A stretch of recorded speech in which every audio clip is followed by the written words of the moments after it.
Nowadays, we think of the Tudor home as an icon of Britishness. Timber-framed, maybe thatched, a cottage. Sounds wonderful. But these quaint, pretty relics of the past belie the revolution in technology that changed them and us. This is the great age of change. It's one of the reasons we all love the Tudor period so much, because it's the age of discovery, and there's a sense that anything is possible. One place this change was most evident was in the home. Domestic life was transformed. But as with anything new, there were risks. From the new technology that warmed our rooms, Whoa! to the exotic foods that filled the table. You're using a luxury to show off, but there's hidden death behind it, I'm afraid. This feels really naughty. And the radical treatments introduced to the medicine cabinets. New life-threatening changes made their way into the heart of the Tudor home. With the help of modern science and historic records, I'll investigate what really went on in the Tudor household. I'll find out about the hidden dangers and what killed Tudors in their very own houses. Welcome to the treacherous world of the real Tudor home.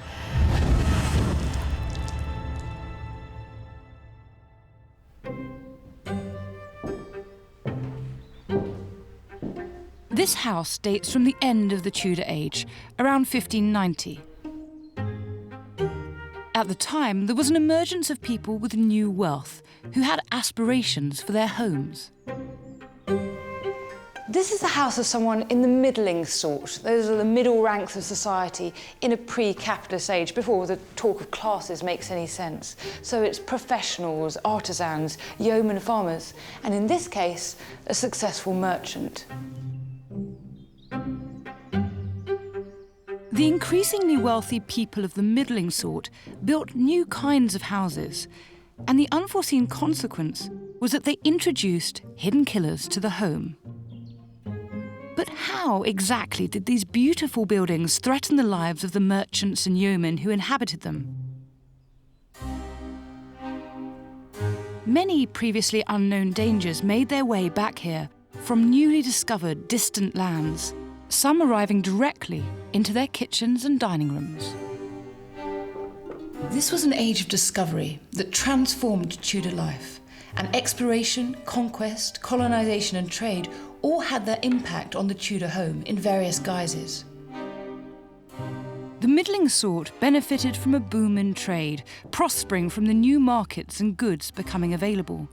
New items and imported luxuries, from food to furniture, helped make the home more comfortable than ever before.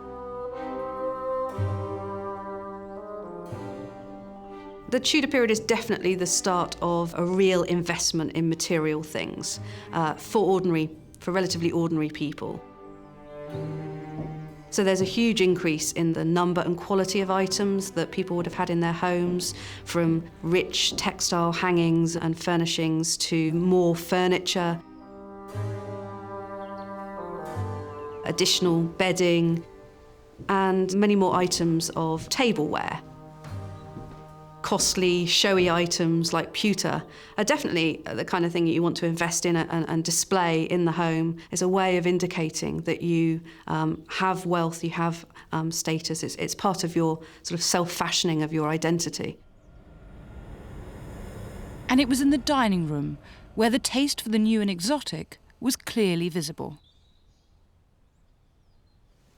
Overseas trade brought new goods, potatoes, tomatoes, and the abundance of things that were previously rare, like this. Did you know until the 1540s the English didn't have a word for this colour? And of course it led to the mass production of a substance so valuable and delicious that it would become known as white gold. Oh, not tobacco, sugar. Sugar had been a fantastically expensive commodity throughout the Middle Ages, but in Tudor times the price dropped sharply. Through using slave labour, production costs were kept low. So on the back of the slave trade, sugar became an attainable luxury for people of the middling sort. The rather bland medieval diet of bread, pottage, beans, lentils, oats, dairy and eggs, occasional meat, and if absolutely necessary, vegetables, began to be enhanced with sugar. What's the process by which we could produce sugar? It comes in to your house looking like this, as a sugar loaf, but it has to be broken up. Someone's got to sit there with a hammer and then a pestle and mortar, and if you want sort of an icing sugar to sprinkle over things, there's a lovely dish which is just a salad of lemons sprinkled with dusted sugar. Well, then some poor lad's got to sit there and push it through a silk sieve. So there's work hours in sugar as well as expense. Sugar becomes something that's a sort of desirable way of displaying status. So you might use sweet treats at the end of a meal, the banquet course it's known as.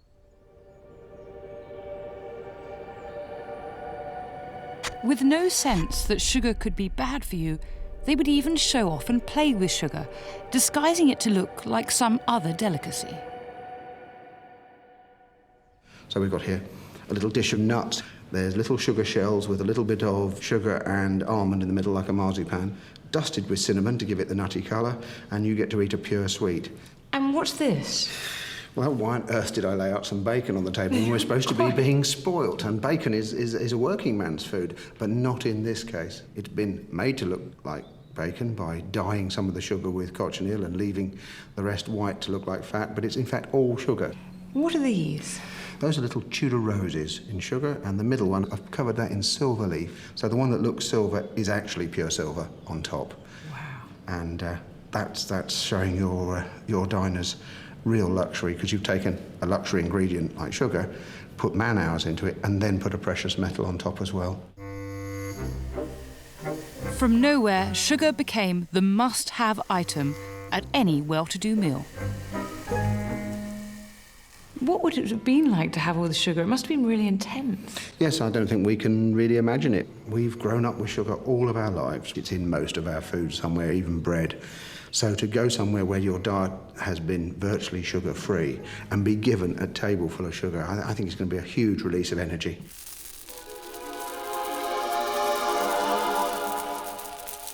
Of course, you've got to have wine at a banqueting course, so if you just had sugar and alcohol for the first time, you're going to be buzzing.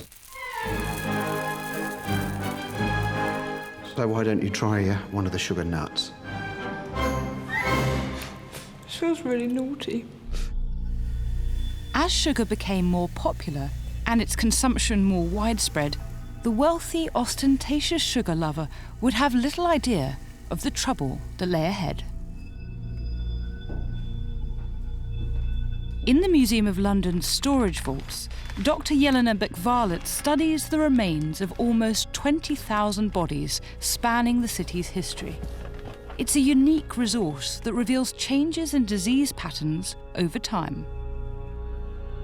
I've come to see what evidence 16th century teeth can provide for the impact of sugar on our health. Jelena, tell me about these different skulls. What are they telling us? Well, what they're showing us and telling us is the changes that we might see in the dentition and dental health. And we see a marked change from medieval period, the early medieval period, coming through up until sort of the more recent times. If I just turn this back over here, you can see you've got a lovely set of teeth here. And this is medieval? Yeah, so this is early medieval, and I mean they're a fairly young individual. They are an adult, but you can see here that you haven't got any changes of decay. You've got lovely enamel formation. But if we come to this individual, you can see here that you've lost the molars.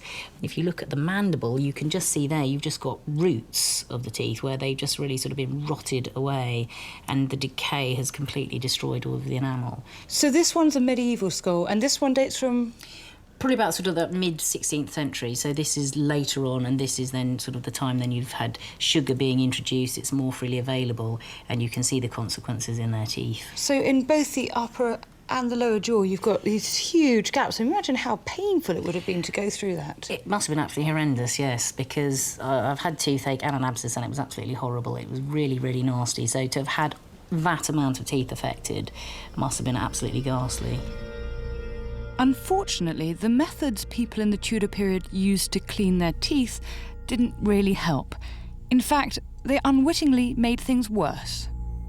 The Tudors would use toothpicks a lot, and they would wipe their teeth with toothcloths, and they would use a variety of powders and pastes and solutions, often with rosewater, actually often with sugar or honey in it as well, which is not very helpful with the decay. They would sometimes use alabaster sticks, and with particularly tough stains, they might use a powder which was ground coral and pumice stone, which would also take away the enamel, of course. They also had kissing comforts, which were perfumed sweets, which would take away bad breath but did nothing for the decay. Tragically, the Tudors had no idea that they were in the grip of what would become a centuries-long addiction. It's the sweet taste of sugar that attracts us all, but part of the reason for that is that it has an effect on the chemicals of our body. Sugar helps us absorb an amino acid called tryptophan, which is used to make the neurotransmitter serotonin. And this is a chemical that affects the brain to make us feel happy and content. It's one of the, sort of like a pleasure chemical. And so sugar is linked to that. And so it's thought that that's why people like sugar. And that's why it is sometimes described as being addictive. In 1592, the Tudors began recording deaths and mortality bills. They include all manner of apparent causes, and all the biggest killers make an appearance: plague, fever, consumption, and surprisingly, teeth are there too. Bad teeth? Can you really die from bad teeth? Yes. Yes. Absolutely, tooth disease can be a killer. Teeth are deadly if you've got that amount of decay happening, and that can then also affect the bone, so you can then form an abscess, and if that's then draining internally, you've got all of that poison actually going inside you. That can cause you a lot of problems with your health. Teeth are pretty deadly, actually. The acids bacteria produce eat into the teeth, allowing infection to take root. Bacteria can then get into the bloodstream and attack other parts of the body. But without antibiotics, there was very little the Tudor dentists could do beyond pulling teeth.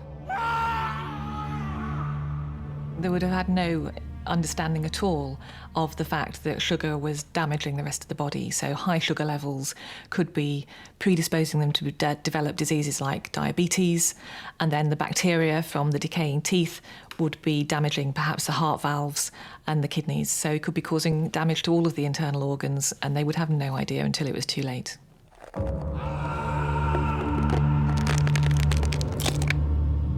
So sugar really can be a killer?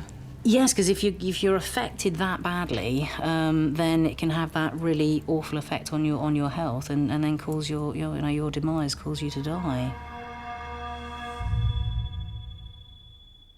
Sugar was a slow burn killer, taking centuries for its true impact to be felt. Now it's considered by some to be responsible for some of the greatest health problems of our time. The biggest danger, though, wasn't what they ate, but the very construction of the home itself. I'm making my way into the main room of the house, on the trail of the next killer. In fact, it's sitting right here, hidden in plain sight. It's not the fireplace, but the chimney. Before the chimney was widely adopted, early Tudor homes, like medieval houses before them, could easily fill up with life-threatening smoke. The typical Tudor house was a long house then. It was, a great hall house.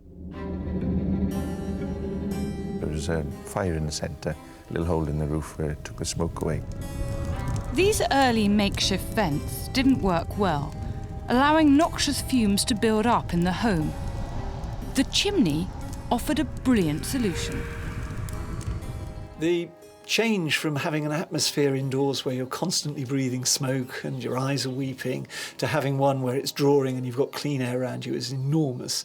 And Certainly anybody who could afford to would have moved over as soon as he'd got to grips with the idea of this new technology being available. Not only did the chimney make the home more comfortable, it had a dramatic impact on its overall layout. Over the course of the Tudor period, with the introduction of, to begin with, quite experimental chimneys, more opportunities become possible for pushing the fire to the side of the room, enclosing the fire. It allows you to subdivide that space, making possible new ideas of privacy and comfort to some extent. So the chimney ushered in the biggest change to the middling sort's home for many centuries. For the first time, ordinary homes could have an upstairs level, separate rooms to sleep in, a kitchen, and a room to dine in. And each one had its own chimney. It revolutionised domestic life. But these comforts came at a price. The chimney brought a host of hidden dangers. As the century went on, there were regular reports of fires sweeping through whole towns. In the year 1538, a great and sudden fire happened in the night season, which within the space of 3 hours consumed more than a dozen houses, and 9 persons were burnt to death there. In the year 1541, a great fire began, which burned so sore that the flame firing the whole house and consuming it was seen all the city over. 1485, Sir John Horlin, together with the parson and his man, also burnt in that fire. And in Shakespeare's birthplace of Stratford-upon-Avon, there were 2 major fires. One in 1594 that burnt down half the town, and another a year later destroyed the remaining half.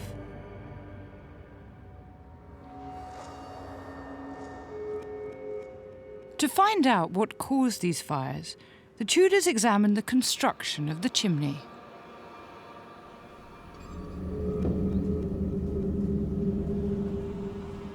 In the rush to introduce this new technology, you get a builder in or you do the work yourself, not necessarily to the highest specification. There's no building regulations, so a lot of these early chimneys are built out of really inappropriate materials, timber and wattle, so that's earth. You could stock your fire and light it. The wood would burn, the sparks would go up the back of the chimney, and then all of a sudden the wicker on the back of the chimney would catch a light. And that could smoulder for hours and hours. You and your family would be fast asleep, and that chimney was burning away unknowingly. And then, of course, that would spread to the roof, and then you wouldn't be getting out of the building then. As well as using flammable materials in its construction, Tudor builders had yet to work out the basic principles that make a chimney function. It took quite a while before they realised that you had to have an aperture in the front of the fireplace that was no more than 10 times the narrowest point in the chimney. If you don't do that, then it won't draw properly, you'll get smoke spilling back into the room.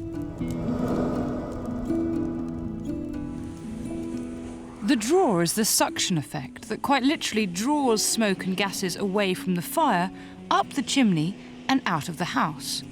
But if the draw's not strong enough, smoke lingers in the chimney for far too long, with deadly consequences.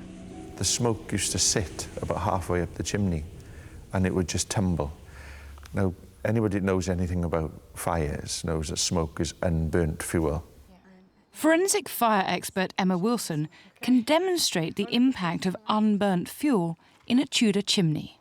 The smoke that is being produced by the fire at the base of the chimney ignites, and all of the smoke that's exiting the chimney begins to flame very quickly. The smoke itself catches fire? The smoke catches fire, yes, and I've got an experiment to show you how combustible smoke can be. OK, here we go. Whoa!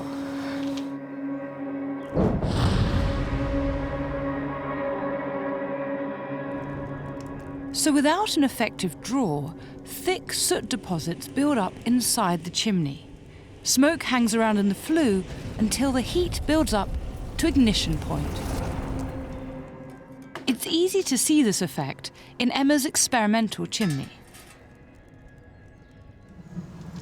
So you can see the gases coming at the top, start to get the ticking. There you are, you've got flames at the top already. Gosh.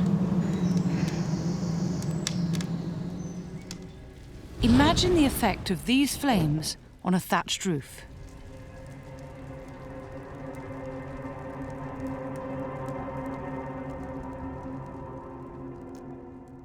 So I suppose at first people didn't realise that this happened with chimneys. Now, if you'd never had a chimney before, how would you know that this could happen? How would you know that you had to clean the inside of your chimney?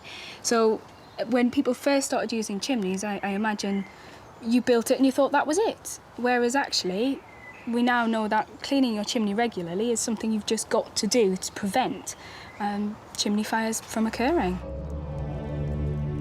In Tudor times, as today, the consequences of fire could be devastating. Pamphlets like this one from 1586 poetically chart the emotional impact of these frequent fires. So the chimney could be lethal. My joys are departed, my comfort is gone. My people, poor creatures, are mourning in woe. They describe really horrendous, heartrending experiences of the individuals losing, obviously, their lives, their children, and their property. And there's quite a bit of attention paid in these accounts to the kinds of goods being lost and burned, and a sense of just tremendous ruin and loss. A rude fellow, by firing up his chimney, procured their casualty. There are accounts of a third of towns being taken out by these major fires that are sometimes traced back to just one individual not looking after their chimney properly. So the chimney could be lethal. But the biggest cause of death was not fire itself. Dr. Stephen Gunn is conducting important new research into some 9,000 coroner's inquest records from around the country during this period. These documents are a unique source of statistical data about Tudor life and provide a whole new insight into death in the Tudor home. We actually, in the coroner's reports, find that there are more house collapses killing people than house fires, because Tudor houses are mostly made out of things that burn quite easily. They're mostly timber framed, but they burn quite slowly, so people have the chance to get out. The problem is they're building chimneys onto houses, and of course chimneys are large structures, so we have chimneys collapsing during fires or when fires are lit inside them. Brick was the wonder material that distinguished the architecture of the Tudor age. But it turns out that early bricks had a hidden weakness when it comes to the defining feature of a 16th century house. Coal and wood, they would burn inside a chimney, wood at about 1,000 degrees C, and coal at about 1,200 degrees C. And that was way more than the brick could handle. So the bricks just couldn't handle the heat whatsoever, and they would explode. The mortar that was holding the bricks together would expand, then it would contract, fall out, the bricks would be split, and the chimney would come crashing down. So, for example, we got an accident in Kent in 1518 with a fire that breaks out at a house in Wingham in Kent. Several men run to put the fire out. Thomas Adams, one of them, is called Arthur Overn, another one. They get to help put the fire out with other people, but again, in the course of the fire, the brick chimney collapses on top of them. So it's actually the collapsing material rather than the fire itself that kills them in the end. The Tudors gradually came to understand the risks to life and property that chimneys could pose. To tackle the problem, they drew up what were effectively the very first health and safety laws for chimneys. There are ordinances, for example, issued in Oxford in 1582 that actually make it the responsibility of each individual householder to construct their chimneys and their roofs in appropriate materials. So not thatch for the roof, but tile or slate, and brick or stone for the chimney. That all chimneys occupied with fire within the said city shall from henceforth be swept 4 times every year, whereupon pain of forfeiture for every time that any chimney shall happen to be fired, 3 shillings 4 to be paid by the owners of the same chimneys so fired.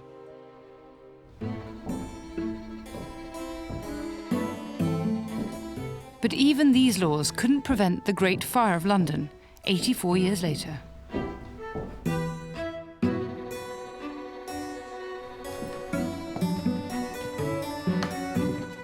Despite all the new luxuries of Tudor life and the proliferation of grand, multi-roomed houses, in many ways the house remained firmly lodged in the medieval period.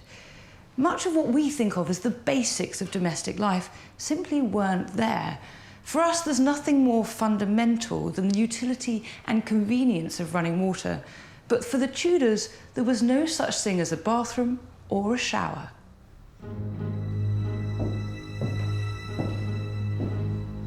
My next hidden killer lies outside the four walls of the house. The woman of the house, and it almost certainly was the woman, needed to bring every drop of water that the family required to the door. This bucket became a familiar and tedious burden. Water is a very heavy substance, and so if you've got to acquire it from any distance for your household, that's going to be quite a major part of the effort that's put in during the day. All sorts of chores that we today do inside our cosy modern homes, the Tudors were forced to do outside, particularly washing and laundry. This meant spending an awful lot of time down at the nearest water source in all weathers, all year round, effectively making them an extension to the home. Because ponds and streams played such a major role in daily life, it's no surprise that they also appear in literature, often lethally. But long it could not be, till that her garments, heavy with their drink, pulled the poor wretch from her melodious lay to muddy death. Many of Shakespeare's plays, and much writing of the time, feature characters drowning. And analysis of the coroner's reports reveals, for the first time, the number of deaths due to drowning in the Tudor period.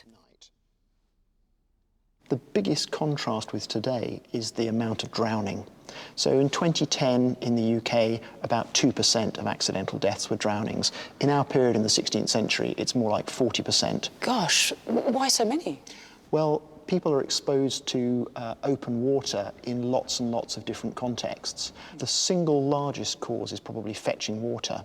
But then there are lots of other things that people have to do for household purposes that involve going to the water.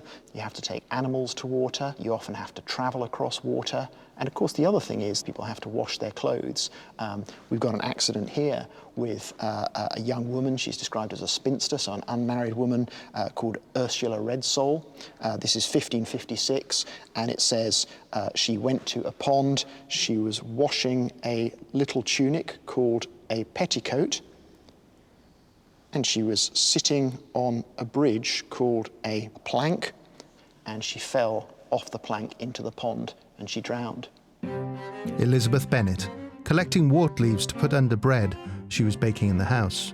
The fence broke, she fell into the moat and drowned.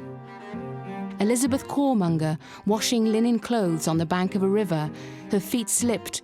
She fell into the water and drowned. Leonard Delane, relieving himself on the verge of a ditch.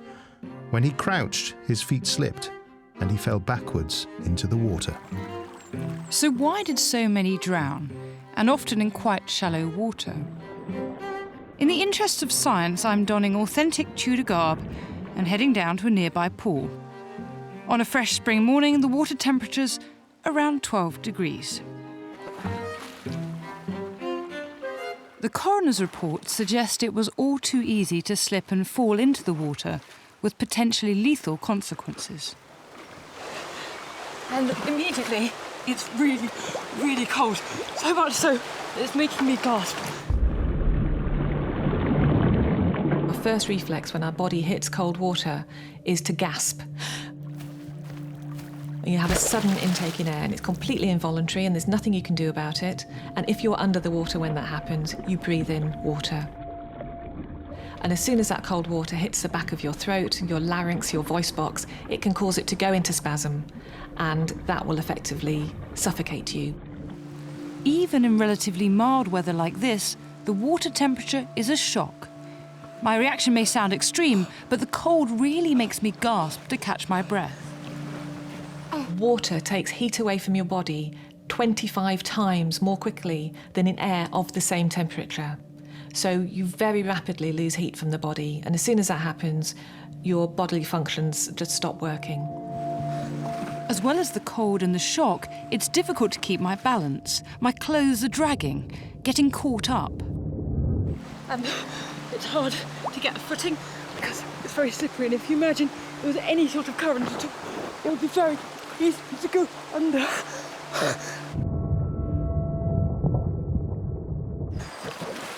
Oh, and then the difficulty was getting out. Is that immediately my clothes are getting very heavy. This is all wool and it's getting completely waterlogged. Wool is uniquely good at absorbing moisture. Under the microscope, it reveals itself to have a surprisingly complex physical and chemical structure. It's made up of 2 internal layers. While the outer layer is water, dirt and stain repellent, the inner layer is highly absorbent, so wool can take in more moisture than any other fibre before becoming saturated. Oh my goodness, the clothes have doubled in weight. It's like lifting up a huge bag. Oh. I'm not just imagining it. Wool can absorb up to 1.5 times its dry weight, which means my clothes are much heavier as I try to get out. I didn't feel it when I was submerged, but as soon as I try to stand up, it's a hefty added burden. It's really not easy, struggling to stand up on slippery mud while freezing cold and weighed down by wet wool. So it was a combination of heavy clothing, slippery banks, and the shock of the cold water that made drowning so prevalent. The Tudors were certainly aware of the problem, and as the 16th century wore on, they began to take precautions. Towards the end of the Tudor period, people began to put covers on village wells. They fenced off water courses. They installed water pumps. And as communities worked together to create safe sources of water, so the risk of death by drowning declined. The idea of the home as something encompassed by 4 walls is a very modern notion. So much of their domestic life involved the space outside as well as the rooms inside. For the Tudors, instead, the house was open and permeable. Humans and animals tumbled in and out in a colourful, cacophonous mess, from sunrise to sundown. The famous Dutch humanist Erasmus visited Cambridge, and he was disgusted by the state of the rushes. These were the straw and the hay that they would put on the ground to keep the house warm, to keep the house dry.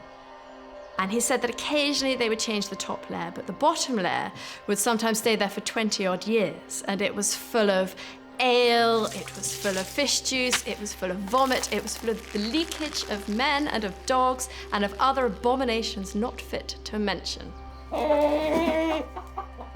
You'd have somebody who was called a gong farmer who would clean your cesspit out for you.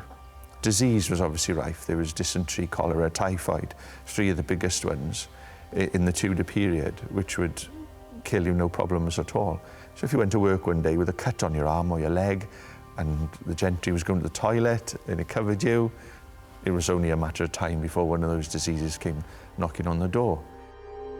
In these circumstances, then, it's easy to understand how something as basic and natural as childbirth was very dangerous. Around 20 out of every 1,000 women died in childbirth, in comparison to 8 maternal deaths per 100,000 births in Britain today. When women give birth, obviously they're very vulnerable to infection. The lining of the womb is a raw wound, and there may be cuts and tears in the genital tract, and all of those give an opportunity for infective organisms like bacteria to get into the bloodstream, and that can be a very dangerous thing. Because people had no idea about how infections were caused, the concept of microorganisms like viruses or bacteria causing disease, that came hundreds of years later. Infection was a huge hidden killer in Tudor times, as we can understand from the coroner's inquest reports. That medical context explains why we have many of these accidental deaths, because lots of these are people who cut themselves or break a limb They might cut themselves on a knife, they might break a leg falling out of a tree in the yard next to their house picking fruit or whatever, and they wouldn't die from that now, but under 16th century circumstances they have infection in a wound or they have a blood clot which causes them problems from a broken leg. And so actually the coroner's inquest reports report them dying 5 days, 10 days, 15 days after the accident, but they still say that the accident was obviously the thing that caused it. The coroner's reports tell us that between 1558 and 1560, unusual deaths from accidents around the country include death from crushed testicles after playing games at Christmas, Wrestling. falling masonry, 56 deaths were due to archery. and one to an escaped bear.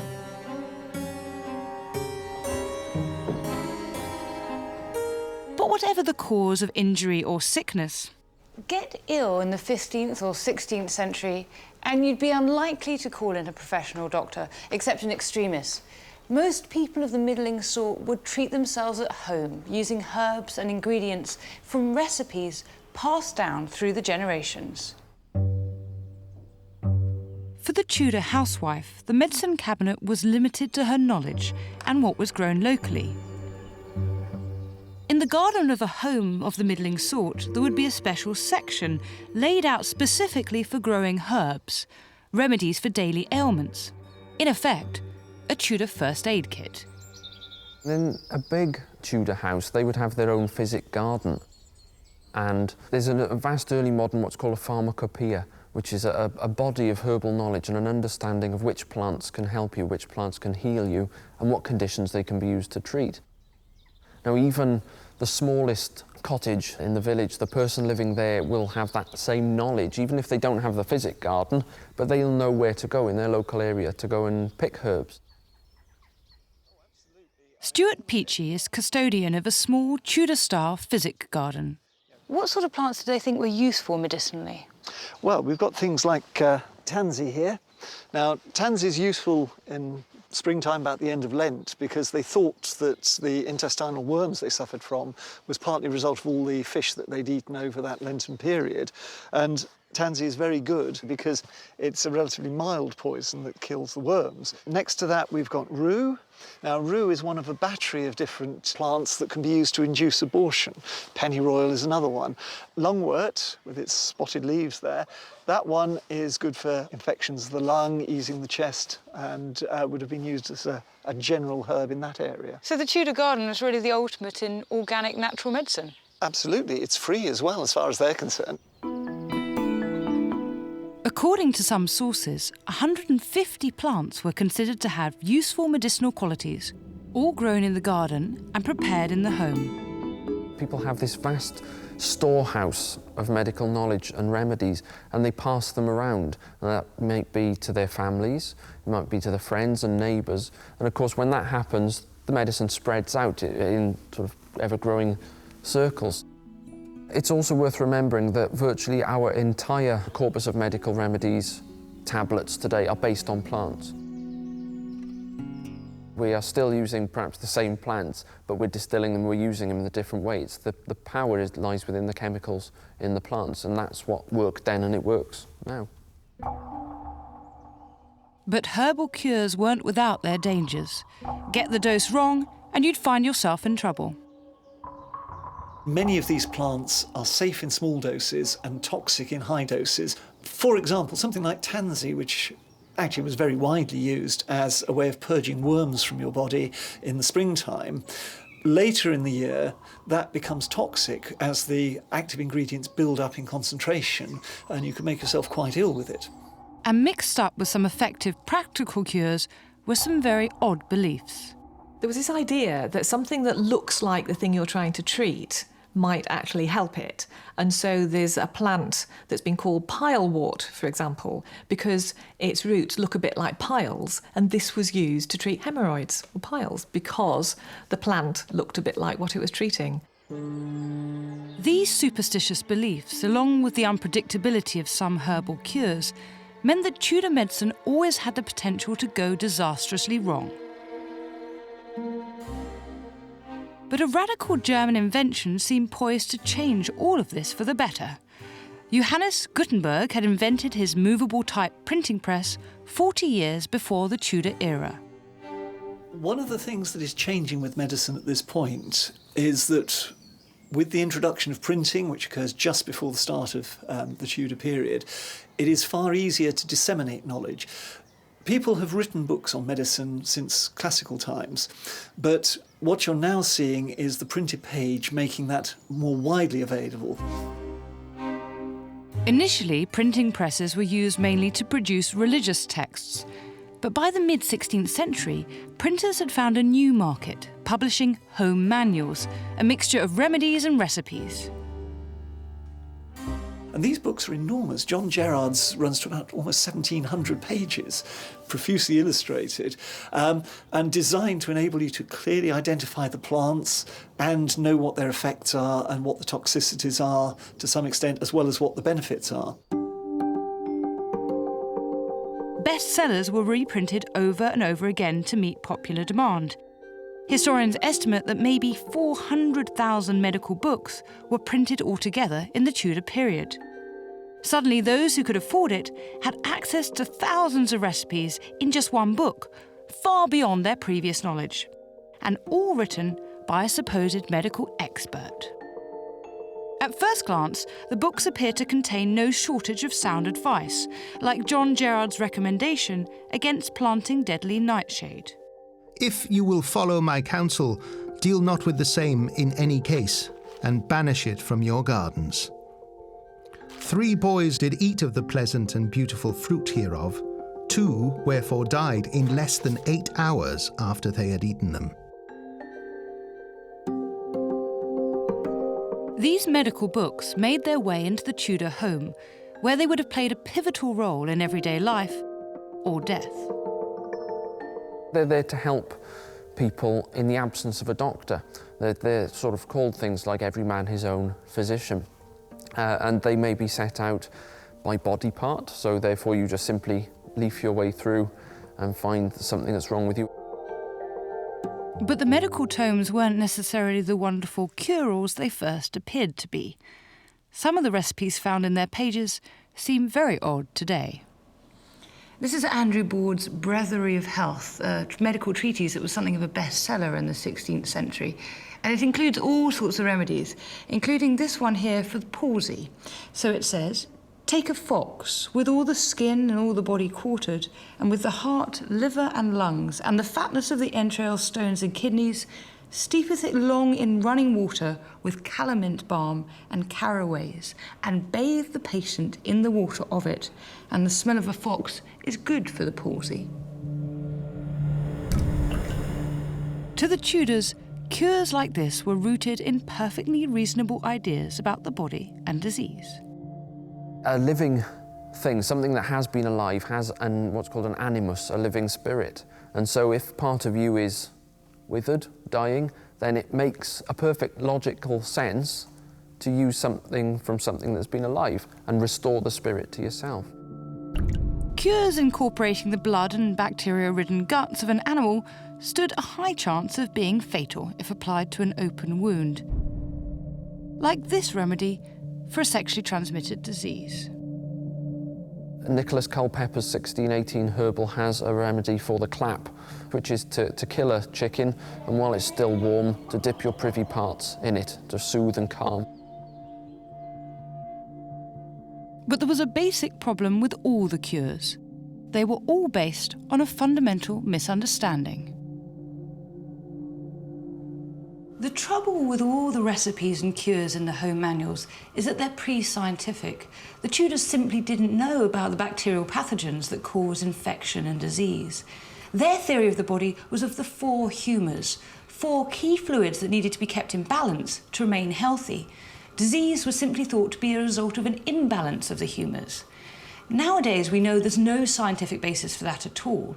But if you've got a theory of disease that's simply wrong, how can you cure it? Unfortunately for the Tudors, they believed they were following sound medical advice. These are scientific men, leaders of the medical world, are writing these texts, and the danger is then that they become effectively gospel. The knowledge in the books would have been perceived as being at the cutting edge of medicine, and the recipes endured for so long because really effective treatments for infectious disease were still hundreds of years away.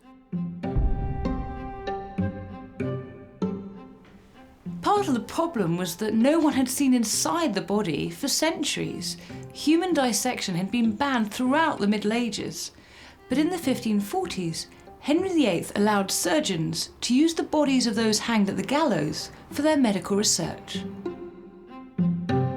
Detailed studies of human anatomy became widely available for the first time, marking the beginnings of scientific inquiry into the body.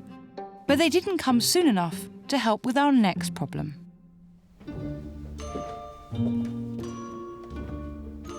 I'm going upstairs into the bedroom to find our next hidden killer.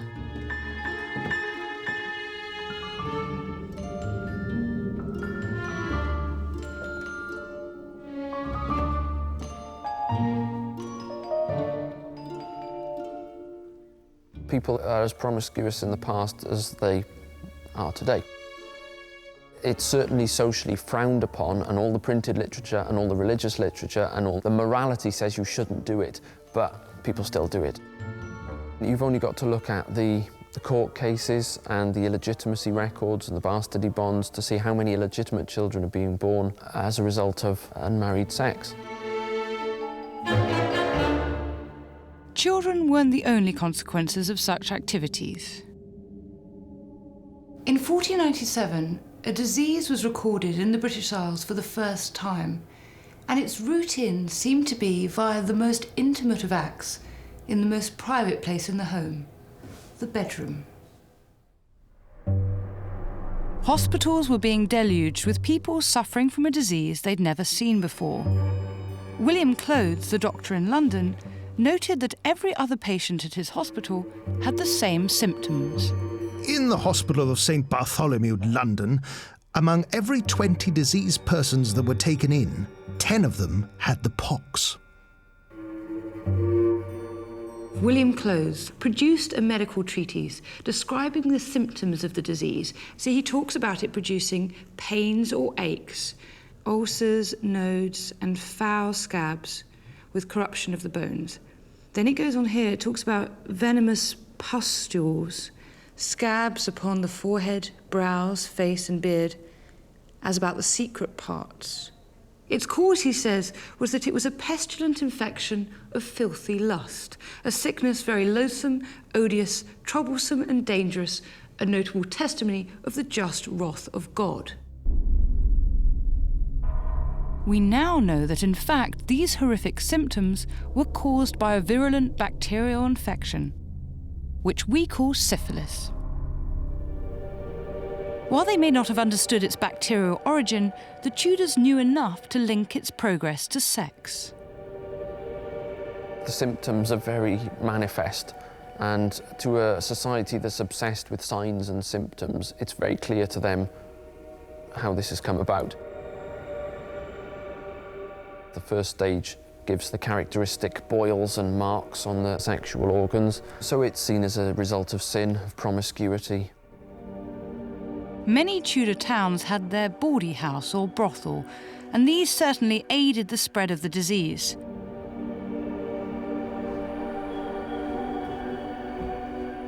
Errant husbands carried the infection right back into the heart of the home, as a poem of the time warns. A woman that to a whoremonger is wed is in a most desperate case. She scarce dares perform her duty in bed with one of condition so base. For sometimes he's bitten with Turnbull Street fleas, the pox, or some other infectious disease. Whatever the source of infection, the association with illicit sex meant a sufferer was certain to become a social outcast. It carried a terrible stigma. If you had syphilis scars, then you were seen as a sinner, you were seen as a prostitute, you were branded a syphilitic whore. Consequently, the telltale signs of syphilis were sometimes cleverly disguised.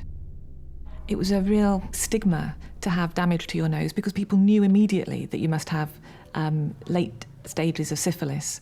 And so they even made wooden and metal false noses so that people could try and cover up the damage that syphilis had done. So you must have really thought, yes. Here in the Museum of London's Bioarchaeology Department, there's further evidence of the impact of the disease on the city's population. Some of the treaties I've looked at from the 16th century talk about things like ulcers in the head and on the corners of the mouth and things like that. Do you ever come across anything like that? Yeah, we do. We have an individual here that we can see from their skull that they are actually showing these lesions that we would identify as being associated with the venereal syphilis. You can see here that's incredibly destructive. And if you imagine this poor soul being alive, there's so much of it eaten away, it's horrific. It must have been absolutely horrendous because you've got those changes that we can then see obviously now in the dry bone, but then you would have had the changes that would then be expressed in the soft tissues in the skin as sores. We might see the infection affecting your eye, which then can lead to blindness, or also then sort of around the nasal area, and then you can destroy the soft tissues of that part of your face as well.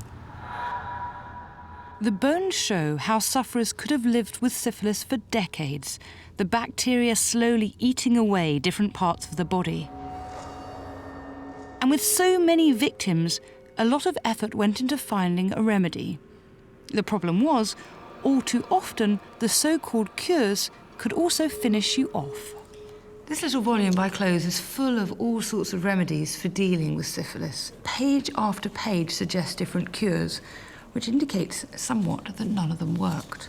And after 40 or 50 pages of these various cures, Close identifies one more. He says this is for the curation of the disease called the French pox, and it's called quicksilver.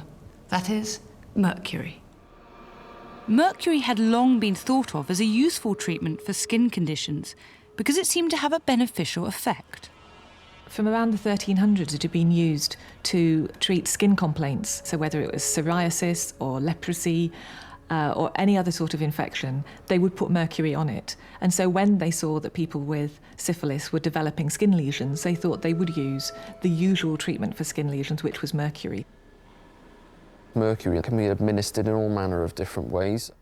A man's penis can be injected with mercury. There is a sort of what you might think of as a bit of adulterated underpants, which have been dipped in mercury. You can put those on and that'll do it. It may have had an effect locally on the area that was being treated, but of course we know that the initial chancre, the first sign of syphilis, would actually heal up and go on its own anyway within several weeks. And so perhaps after several weeks of mercury treatment, if the skin lesion had gone, they would assume it was because of the mercury rather than the natural course of the disease. Some of the ways Tudor doctors applied mercury to the body were ingenious. I took one of the more complex recipes to a specialist laboratory to analyse its makeup. Baxter's cream was a blend of lard, beeswax, various herbs, and elemental mercury. We mixed it together, and surprisingly, it actually formed a nice, even suspension. We expected to see globules of elemental mercury, but in fact it ended up being a nice silver cream, which is shown here. Wow. In the final concentration, it contains 35% of elemental mercury. 35%? Yes, so huge concentrations. Why didn't they just put mercury straight onto the skin? You couldn't apply elemental mercury to the skin because it would just fall off. So this was a method of putting mercury into a cream and then to actually put this on the skin to treat the lesions from the syphilis. So this is actually very clever. So they've made a way of making a cream so that actually mercury can be absorbed into it and then rubbed into the skin. Yes, and it also tells us that they are able to make a cream which could be applied to the skin to give the same concentration of pure elemental mercury vapour. They knew what they were doing. Yes, they did, yeah. It's incredible that they knew how to do that. Would it have had an impact? Well, elemental mercury doesn't actually diffuse through the skin very quickly. About 1% of this cream would go through the skin, but the main hazards are actually due to the inhalation. That's why we can't take the mercury cream out of a sealed container. It's lethal. When we measure the concentration of mercury vapour coming from the cream, it's off the scale. At a body temperature, say, of around 34 to 37 degrees centigrade, that would have released a gas phase concentration of about 50 milligrams per metre cubed. And the workroom air limit that we can tolerate today is 0.02. So that's over 2,500 times more concentrated. Wow, that's extraordinary. So even if you weren't afflicted, being in the room, administering the treatment would have been hazardous. Mercury typically affects the nervous system, and so it can cause pins and needles, numbness in the hands, and it can affect all of the nerves. You could start to lose your sense of balance and not be able to tell exactly where you are in relation to the world. But then once it starts to affect the rest of the nervous system, it can get to the brain and it can cause dementia, memory loss, convulsions, and then even death. So while Tudors showed great invention, they were actually making the bedroom itself a deadly chemical trap, filling it with poisonous vapours. They would use great doses of it, so much so actually that one doctor said that after examining the bone of someone who died of syphilis, he could see quicksilver quivering underneath it. And amazingly, even today, historians can't agree on where syphilis came from. There are a couple of theories. One, that Christopher Columbus brought syphilis back from the New World, and that was the first time it had been introduced to Europe, and that's why it suddenly appeared. But another suggestion is that there was some mutation in the bacterium around that time. It suddenly became much more virulent and destructive and caused this severe disease that suddenly appeared. So nobody really knows. There would be no effective cure for syphilis until centuries later, with the advent of antibiotics. To treat syphilis properly, and all infection, doctors first needed an accurate understanding of the body and a better theory of disease. They needed equipment. The first microscopes, for example, were developed in the last decade of the Tudor period.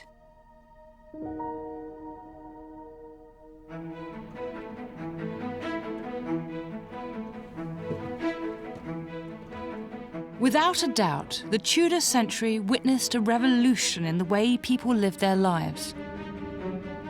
The changes that took place created the Tudor house we know today, with its picturesque beams and fireplaces. New technologies had transformed the fundamental nature of domestic life and had started to usher in the modern age.